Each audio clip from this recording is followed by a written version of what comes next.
Welcome to Module 1 of the Sanitation Safety Planning methodology. This is called Prepare for Sanitation Safety Planning. My name is Kate Medlicott and I will guide you while we define the foundational elements of SSP, which respond to the questions: where should SSP be done, who should be involved and what are their roles, and therefore define what is the SSP area and lead organisation. We'll assemble the team and establish priorities. First, we need to define the SSP area. This helps to drive and sustain the process and ensure that the scope is manageable and understood by all stakeholders. When SSP is initiated in a municipality, district or other administrative unit, the area is determined by the area administered by the local authority. Here you can see a typical example in which three types of sanitation system are used. The first system is in the blue area. It has flush toilets and sewerage and off-site wastewater treatment, which serves the old city centre. The second system, marked in yellow, uses flush toilets with septic tanks, infiltration of liquid effluent and off-site fecal sludge disposal. It serves new residential complexes and peri-urban areas. And the final system, marked in green, covers the rural area with dry or flush toilets with on-site disposal. All the sanitation systems should be considered while preparing the SSP, and the lead organisation should be the local authority with the mandate for oversight of sanitation service provision. Also, a team leader should be appointed to drive the SSP process. Another scenario is when SSP is implemented by sanitation service providers, such as utilities and other private operators. In this case, the objective is that the sanitation system under their responsibility are safely operated and their outputs do not pose health risks during disposal or use. The area is determined by the service provider's operations and the team leader is identified within the organisational structure. In some cases, part of the sanitation activities might fall outside the administrative area or the mandate of a service provider. For example, a wastewater treatment plant in an urban area could be coupled with effluent reuse on agricultural lands located in different administrative areas and overseen by different authorities.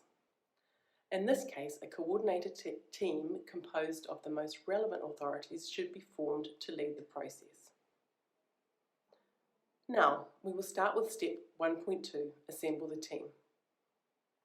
The purpose of assembling the team is to ensure broad stakeholder commitment to design and implement the process.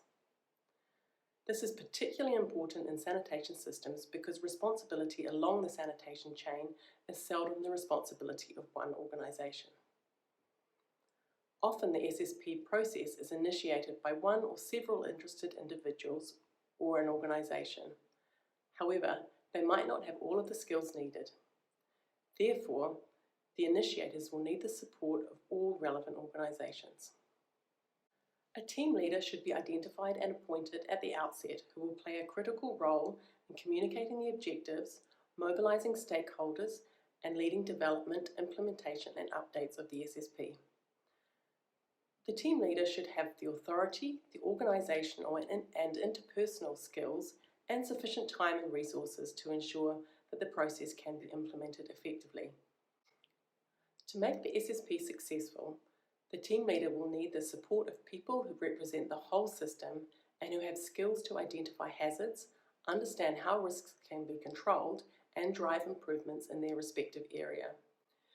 You should make sure that the team is formed by organisations and individuals in charge of all relevant sanitation steps, representative of different exposure groups and also public health experts. For climate aspects, specialists in climatology and hydrology can help to identify climate risks.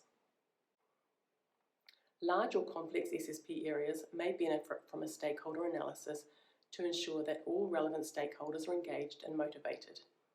You can use this tool 1.2 in the manual to map and understand the actors that should be part of your initiative.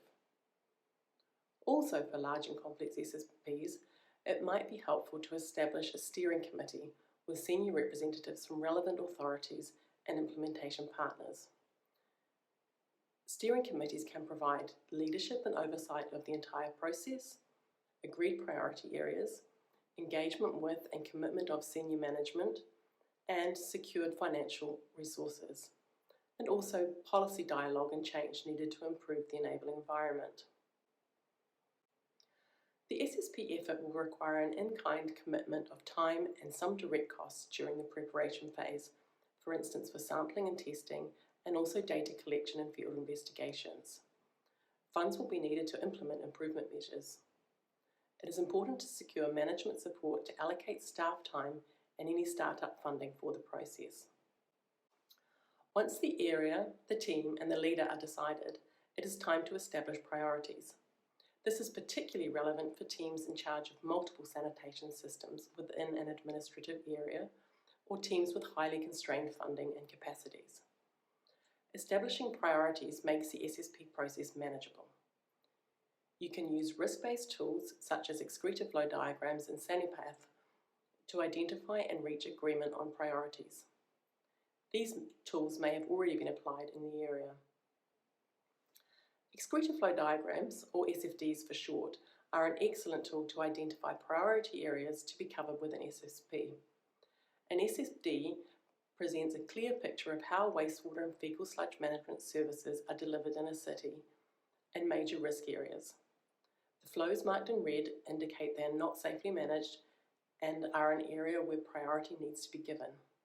Also, you should consider areas with high reported or suspected sanitation-related diseases, areas of high population density, vulnerable populations, areas with no or intermittent water supply where self-supply may lead to potentially unsafe water sources, and areas with high formal or informal wastewater reuse activities.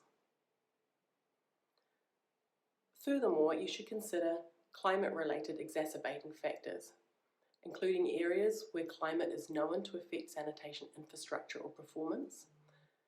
This can include drought or flood-prone areas, areas with high groundwater tables, coastal systems affected by storm surges and high tides, or areas at risk of landslide.